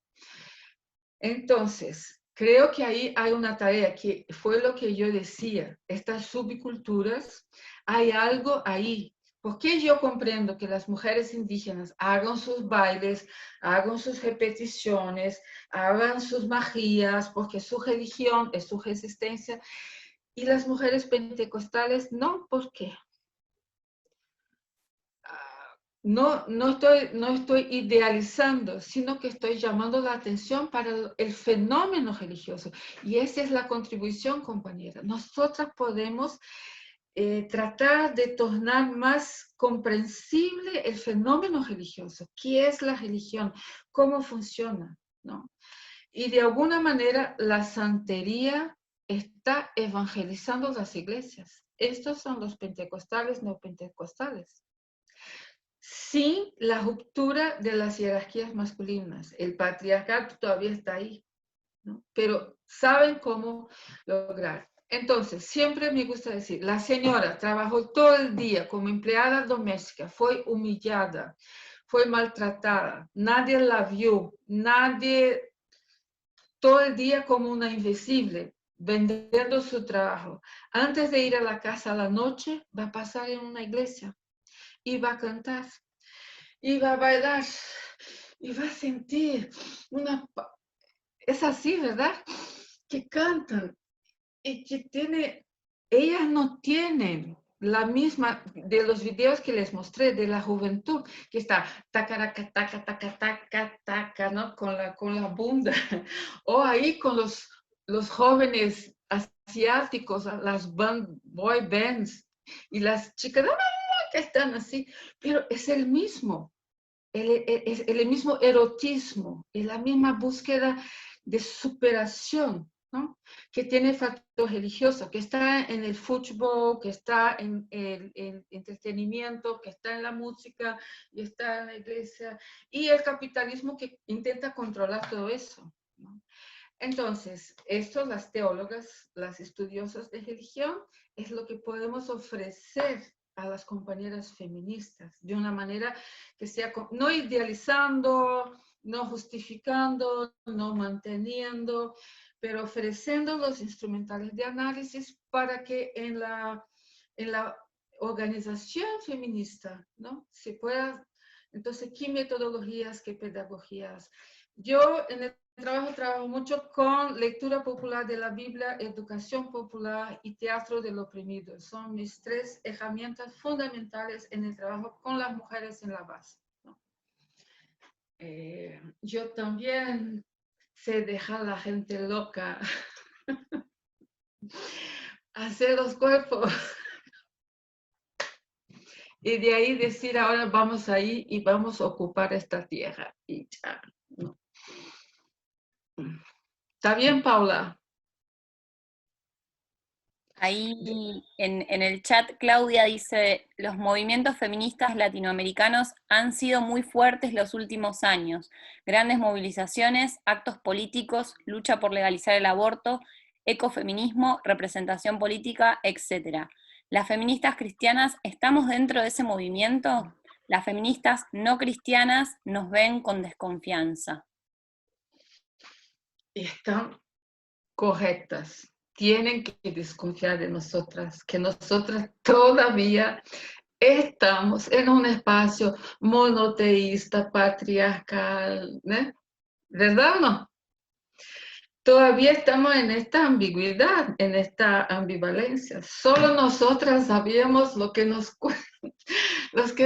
cuesta, ¿no? Que, por ejemplo, para mí, la utopía de la mesa de iguales de Jesús, del Evangelio, esto tocó mi vida y me hizo entender mi proyecto de vida, con quién quiero hacerlo y todo eso, ¿no? Y esto sigue siendo importante en mi historia y la historia de mis colectivos de gente, ¿no? Pero es verdad que nuestras iglesias, nuestra tradición religiosa ha silenciado a las mujeres, disciplinado a las mujeres, maltratado a las mujeres. Y es verdad que la Iglesia Católica todavía no hay derechos iguales para varones y mujeres. Es verdad. Es verdad que en las iglesias evangélicas hay una subordinación de la sexualidad de los cuerpos de las mujeres, un control desde los mecanismos culticos, todo eso es verdad. Y decir, pero mira, nosotros estamos ahí, pero no somos, eso es, creo que va a ser nuestra, es lo que yo decía, vamos a hacer una posibilidad entre tantas. Estamos ahí cuando dicen las lesbianas, las materialistas, las indígenas y otras. Bueno, nosotras estamos ahí en las otras y estamos contentas, hermanas, porque todavía estamos en el ojo de la tormenta, ¿no? Todavía no sabemos qué va a ser del cristianismo en este continente, el papel que siempre tuvo. Y ahora con el cristofascismo que está aquí en Brasil, ustedes saben, pero está por otras partes también, ¿no? Las iglesias, el papel que está jugando con el fascismo y esta relación ya con el capitalismo y todo eso. Entonces, el cristianismo todavía no mostró toda su cara en el continente, ¿no? Y nosotros que somos impactadas por la teología de la liberación, ya sabemos que somos minorías adentro de un aparato muy pesado, muy antiguo, muy patriarcal, ¿no? Y ahí ya la teología de la liberación nos dice que la vida es la teología primera, ¿no? La vida primero, la teología es momento segundo, ¿verdad? Entonces creo que ahí está, la vida, nuestra militancia, nuestro compromiso con las luchas feministas, con los grupos de mujeres, con la organización, con la intervención. Esto va a ser desde donde vamos a lograr nuestra legitimidad. Yo, por ejemplo, siguen desconfiando de mí, ¿no? Pero usted sigue siendo pastora. Sí, ¿no? Sí, pero yo tengo desde dónde puedo hablar, ¿no? Yo tengo desde dónde que... Y mis materiales no son los materiales institucionales confesionales, y es esto, ¿no? Entonces, para mí, la mesa de la igualdad de Jesús, que no está como primero en las prioridades de nuestras iglesias, ¿no? Pero entonces somos parte de este grupo que en la pastoral de la tierra decimos el evangelio subversivo de Jesús. Así nos entendemos, ¿no? El evangelio subversivo de Jesús. Entonces está muy bien que se desconfíen de nosotras. Somos para desconfiar mismo, ¿no? Que estamos haciendo una trayectoria en un camino muy difícil, ¿no? Pero va a ser la convivencia, la vida cotidiana, nuestro compromiso en la lucha feminista, va a ser ahí que vamos a construir nuestra... Y si fuimos capaces de ofrecer qué es religión, cómo opera la religión, religión y economía, religión y cultura, religión y sexualidad. Si nosotras creamos un lenguaje entendible, no confesional, para hablar con los movimientos, esto va a ser nuestra contribución. Bueno, es mucho lo que hace católicas también, ¿no? Aprendemos mucho con las católicas por el derecho a decidir. Ahí tenemos, se tomaron una cuestión y ahí están, ya no están interesados por la legitimidad de las iglesias, pero tienen la legitimidad católicas por el derecho a decidir y lo ponen y ahí están desde este otro lugar, ¿no? Leti, yo creo que vos querías decir algo. ¿Querés abrir tu micrófono? No, hola. No, agradecerle a Nancy porque realmente ha sido muy interpelador todo lo que nos compartió y nos hizo pasear por muchas realidades, no nos dejó solamente en el feminismo, ¿no? Me encantó que nos nos planteaste, no sé, todo el tema de la colonialidad, cómo nuestras iglesias están todavía en eso, el mundo indígena, la minería, todo lo que, digamos, hoy en día es la realidad, ¿no? Y bueno, esto de diversas, desiguales, pero no dispersas, y me encantó que tú fuiste dejándonos como las tareas, ¿no? En cada cosa, bueno, acá tenemos una tarea, acá podemos trabajar en esto, este es un desafío pedagógico y así, ¿no? O sea, hay muchas cosas en las que estamos llamadas a participar y a aportar. Y bueno, me quedo más que nada con esta idea que ya atraviesa todo tu compartir, que es el de la pretensión, digamos, del cristianismo, ¿no? O sea, y lo veo así, como dices tú, es decir, tienen razón de desconfiar porque realmente siempre nos hemos puesto en la mesa alta, digamos, ¿no? Mayoritariamente. Pero bueno, creo que me encanta que todo lo que estás hablando, evidentemente que está atravesado por tu militancia concreta, y yo creo que ese es el camino, ¿no? O sea, a mí concretamente, por ejemplo, me tocó mucho lo que hablaste del desafío del cuerpo y el territorio. Aquí en Argentina, por ejemplo, ahora en el último tiempo tuvimos constantemente están surgiendo pues, debates por el tema de la tierra, el territorio, las tomas de tierras, ¿no? En las zonas urbanas, en las zonas, bueno, etcétera, en las zonas indígenas. Acá mismo en Bahía Blanca, digamos, tenemos todos los días una situación distinta, y concretamente donde nosotros trabajamos, digamos, es eso, ¿no? El cuerpo de las mujeres está ahí, metido en la vida concreta de la tierra del que no tienen, por la que tienen que luchar, la casa, el techo, etcétera, ¿no? Entonces creo que me gustó mucho lo que dijiste también a lo último, ¿no? O sea, cómo todo cómo incorporar también toda esa vida que surge desde nuestros cuerpos, desde el erotismo, ¿no? De la sensualidad, que la Biblia está atravesada inclusive por todo eso, ¿no? O sea, por los olores, los sabores. Entonces digo, creo que desde esa misma militancia y ese compañerismo con las mujeres de las comunidades con las que trabajamos, ahí vamos a ir encontrando los caminos, ¿no?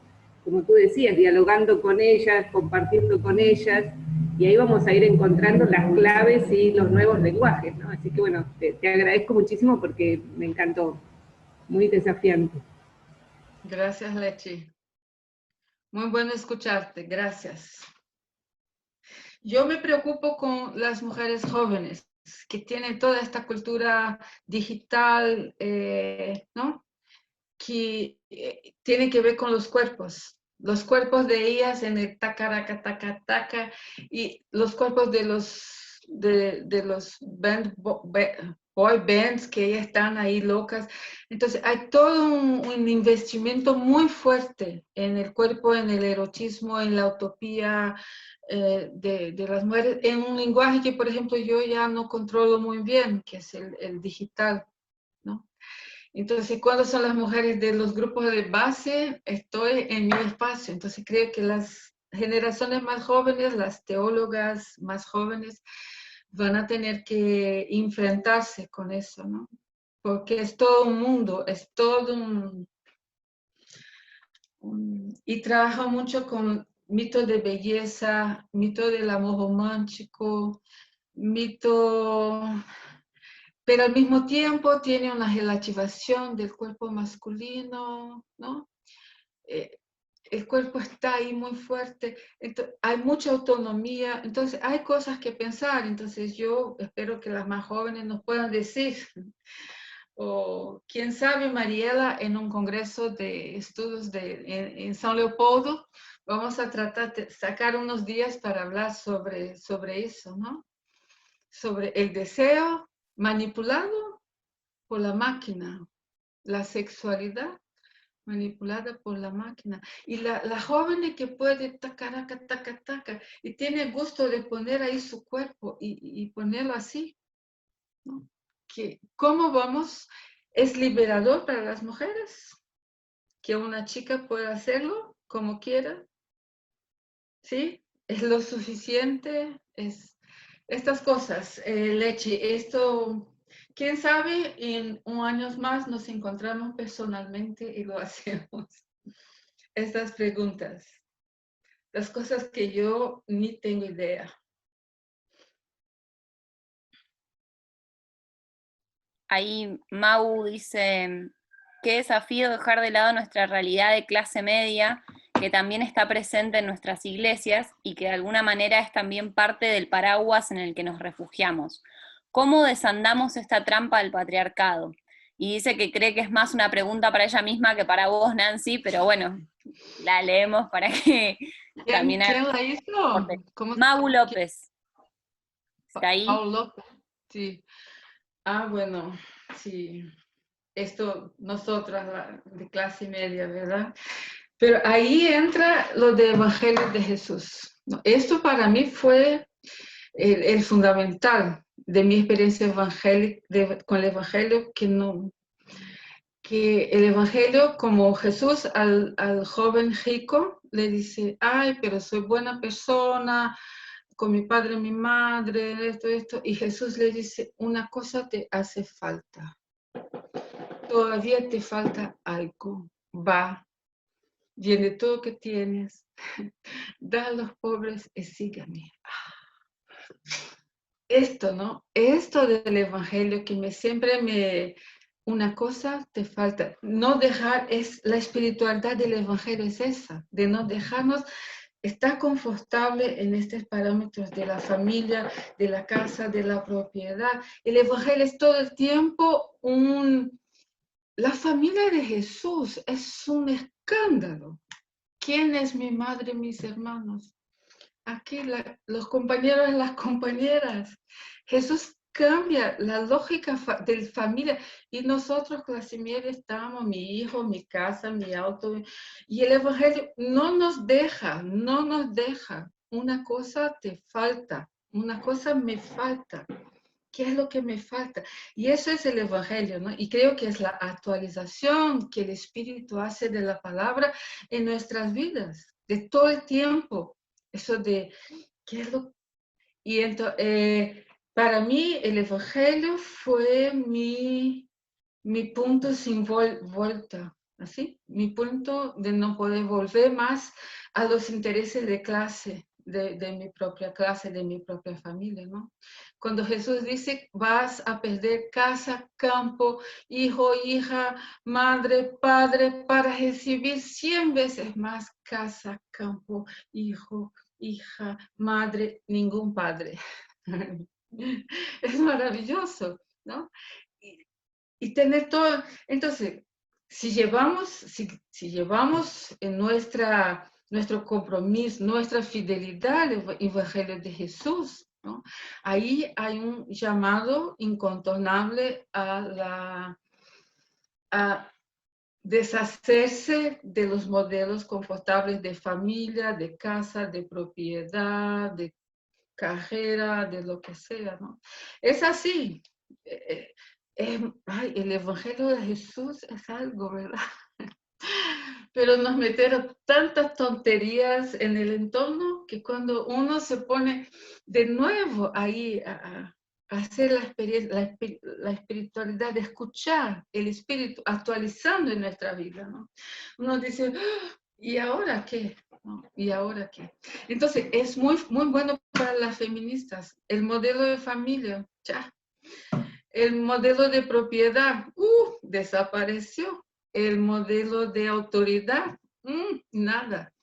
Entonces, sí, el Evangelio es lo que nos hace hacer. Y ahí la opción preferencial por las mujeres pobres y por los pobres es esto. Esto es la clave de nuestra espiritualidad. Es una opción de clase, es una opción de lucha.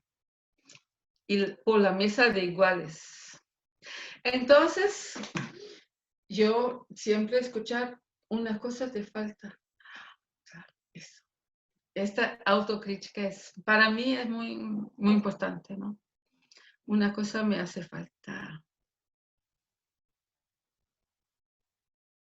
Ahí, bueno, en un ratito ya vamos a ir cerrando, Nancy, para dejarte libre. Pero hay dos preguntitas más.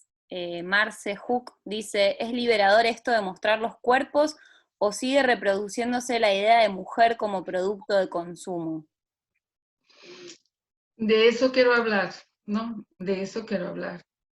Porque hay todo un conjunto de mujeres fuertes, cantantes, que están en el funk, el hippie hop, el reggaetón y otros, ¿no? Que ya no es más el lenguaje clásico de la música latinoamericana sobre las mujeres.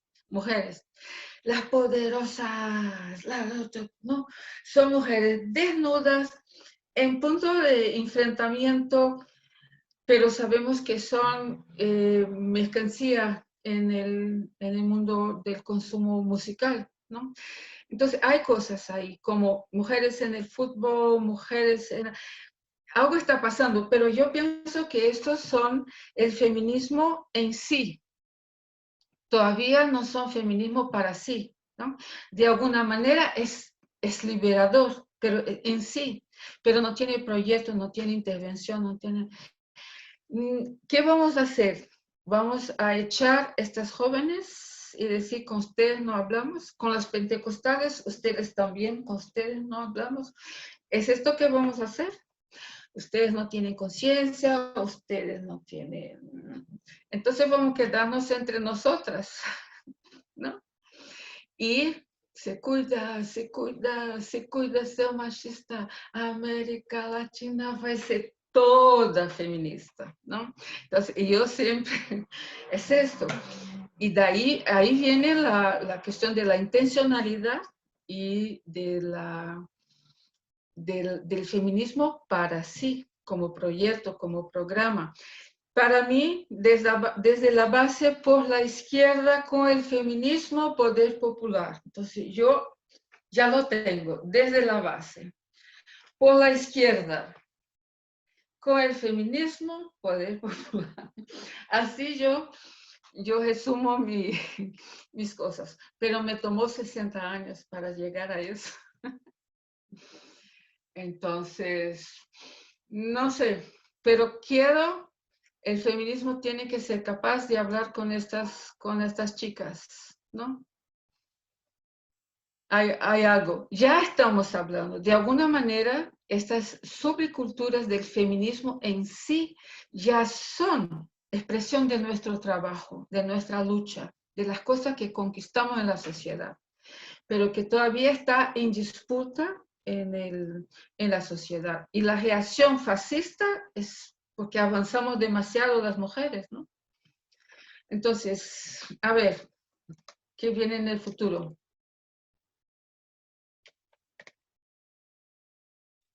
Ahí también Marian Conte quería compartir algo, no sé dónde estás, Marian, pero toma la palabra nomás.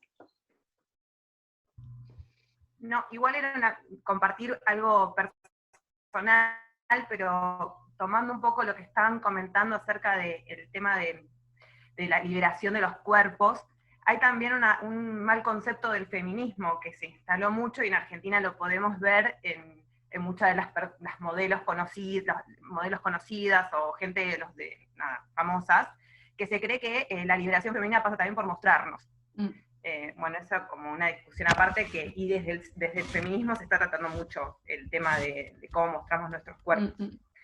Pero en realidad lo que quería agradecer, yo no participé nunca de un espacio como este, soy católica, participo de las celebraciones los domingos, y tengo muchísimas contradicciones, pero por algún motivo necesito todavía, no sé, tener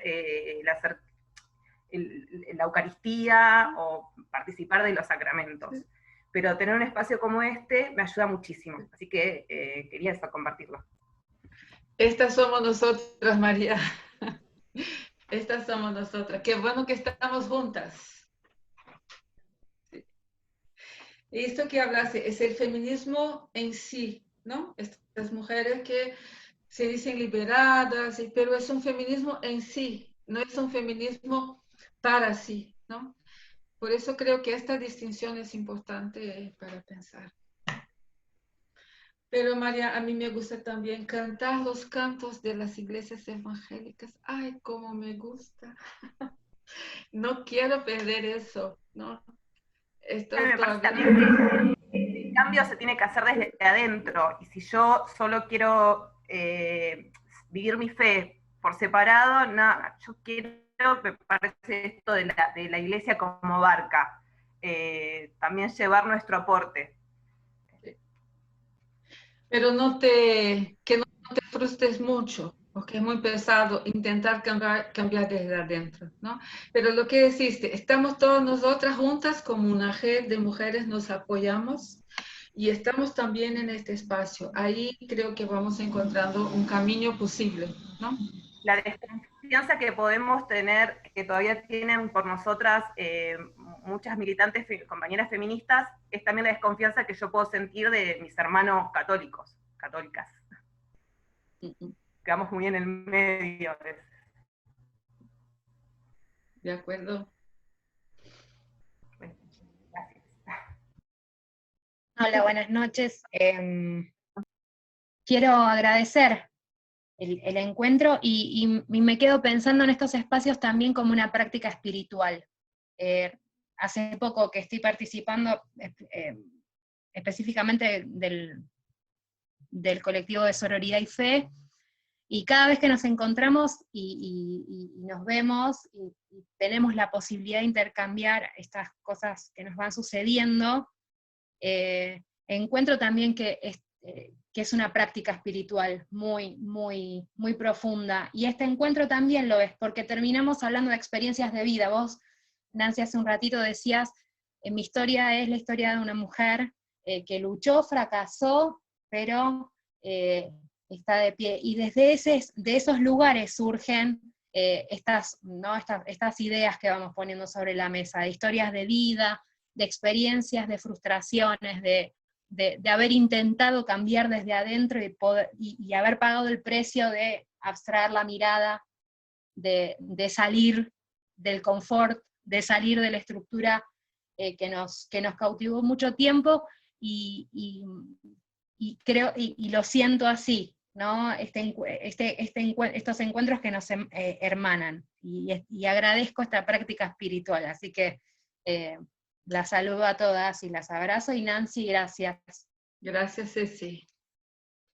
Muy lindo, gracias.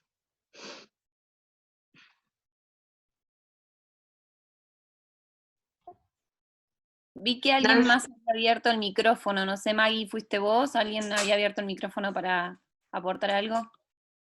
Sí, había sido yo, pero quería decir, Nancy, me encantó y me abrió mucho la cabeza todo lo que dijiste.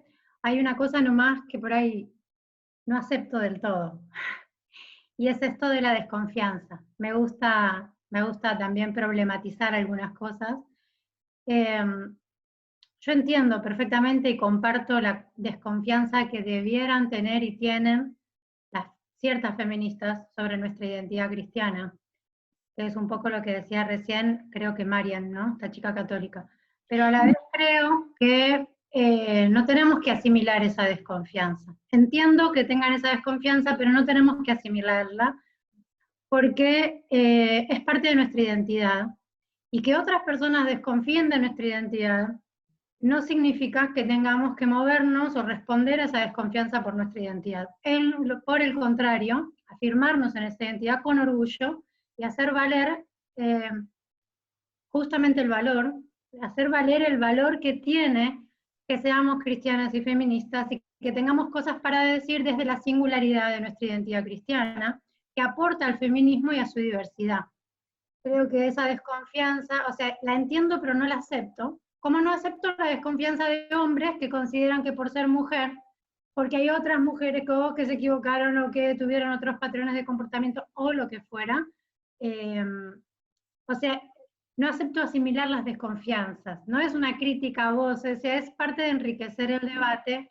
Creo que hay una hegemonía dentro del feminismo también que anula algunas diversidades, hay algunas identidades que son mucho más aceptadas, y es hermoso, y a veces tenemos como el pudor de decir que somos cristianas. A mí me pasó toda la vida, pero hoy me afirmo, no defiendo a la iglesia, comparto con vos, la iglesia no necesita ser defendida, pero sí yo afirmo mi identidad, y creo que eso es una decisión que está bueno tomar, y es difícil de tomar porque estamos llenas de contradicciones, pero justamente creo que afirmar nuestra identidad y compartir nuestras contradicciones dentro del movimiento feminista también lo enriquece.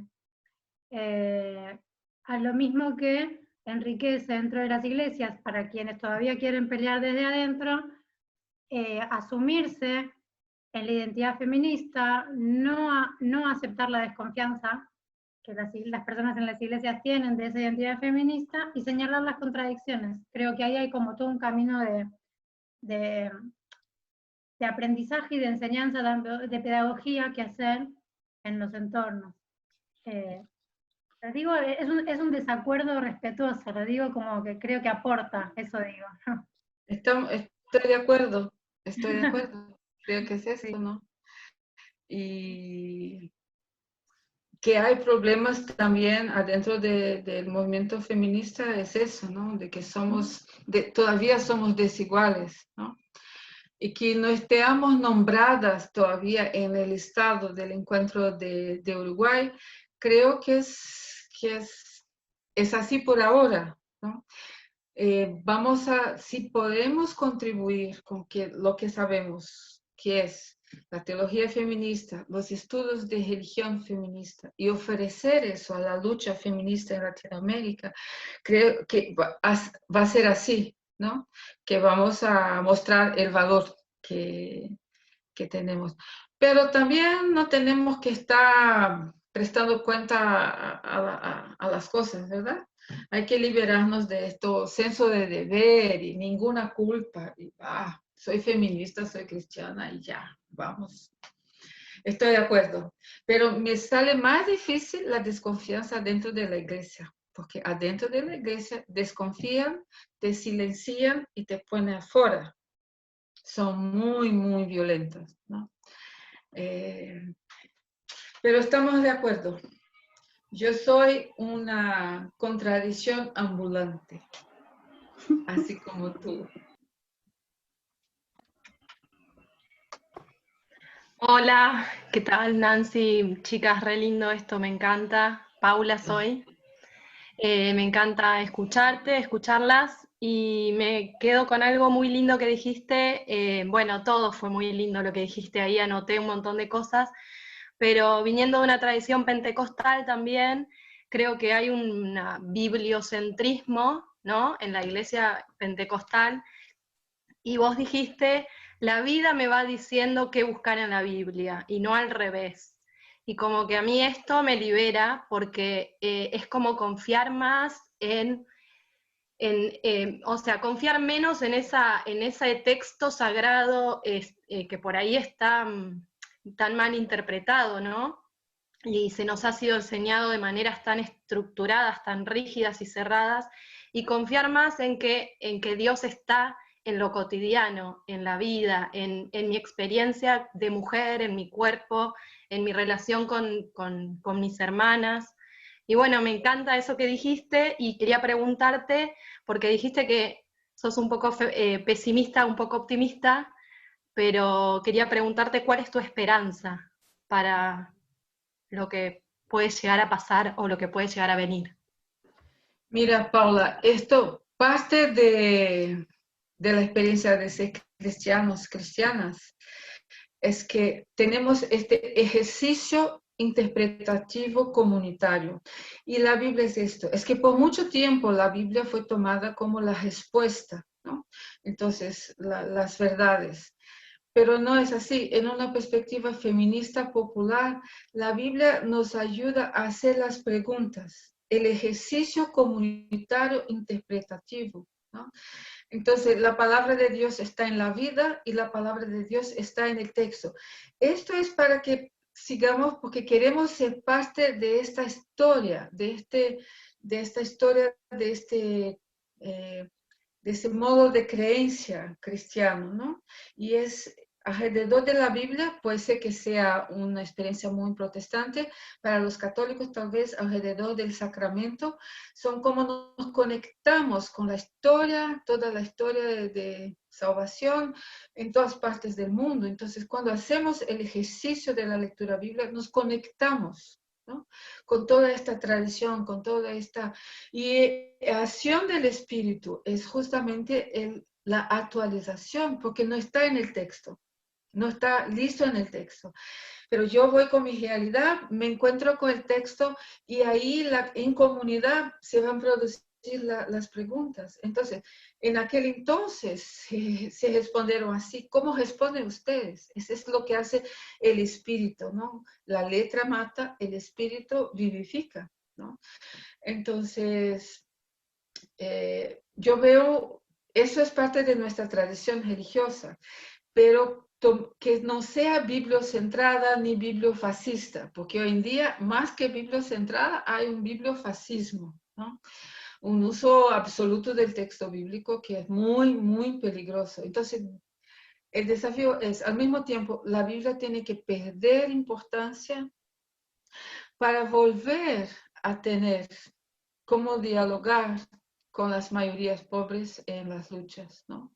Ese es un desafío muy importante para nosotras, ¿no? Para las evangélicas mucho más, tal vez, no sé. Tal vez para el mundo católico más bien el sacramento es lo que va actualizando. Pero la Biblia ya está en la vida de las mujeres pobres. Acá en Brasil, ¿cómo se dicen los pañuelos para enjugar los trapos, para enjugar los platos, los vasos? ¿Cómo se llama? Repasadores. Repasadores. ¿Cómo? Repasadores. En Brasil no. Repasadores. En Brasil no hay un repasador que no tenga un texto bíblico. Si usted va en un mercado, todos tienen. Las ropas, la panadería, la lavandería, es decir, hay una abundancia del texto bíblico, pero es mucha Biblia, pero no hay comunidades de interpretación. Es un uso, la Biblia es como una mercancía, ¿no? Que está ahí en el mercado a disposición para ser consumido. Y los cantores, los curas, los pastores que bailan los textos bíblicos, cantan el texto bíblico, pero la comunidad no es llamada a la interpretación, no es llamada.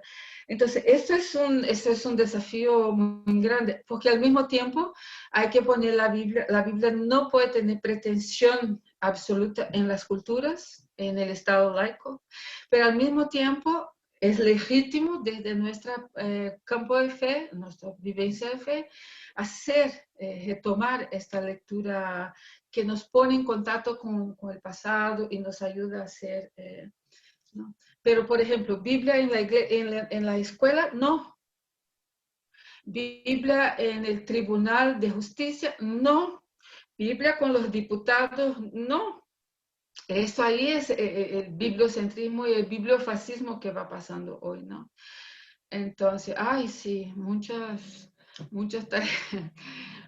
tareas difíciles. Al mismo tiempo, amar este libro, esta historia, y al mismo tiempo no querer que este libro va a silenciar a las personas, sus culturas, sus experiencias, ¿no?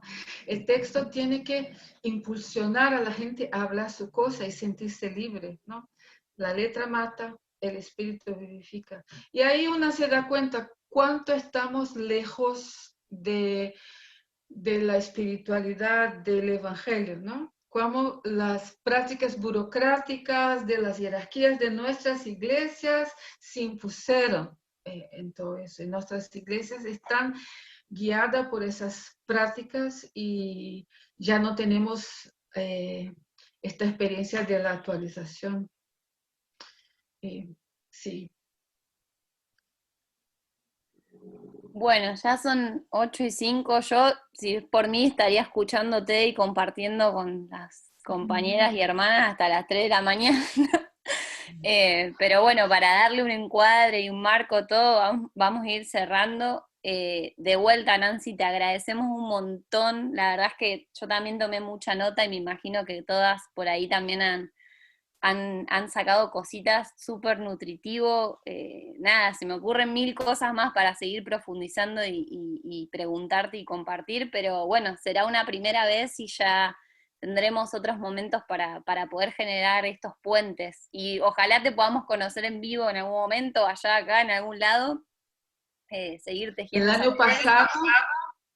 año pasado yo estuve en Paraná, en un taller de lectura popular de la Biblia y fue muy, muy lindo. Sí, un día vamos a encontrarnos.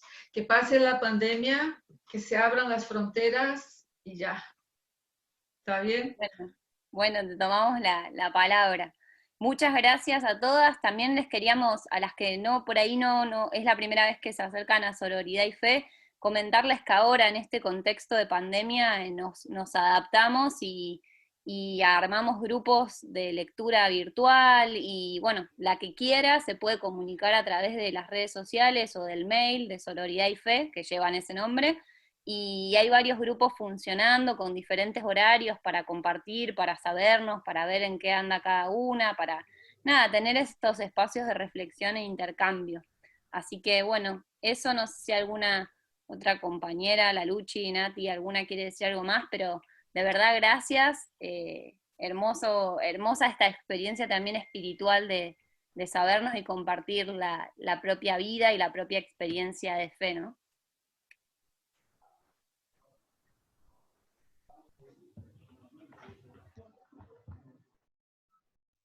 Bueno, muchas gracias y después vamos a hacer el recorte, seguramente va a estar disponible lo que vos compartiste al principio, toda la charla del principio, Nancy, te vamos a avisar igual y para quien lo quiera replicar con alguna amiga, hermana, compañera que no haya podido estar, hacer de esto que compartiste un recurso también tan valioso. Así que bueno, muchas gracias. Gracias, Nancy. Gracias. Gracias. Gracias. Gracias a todas.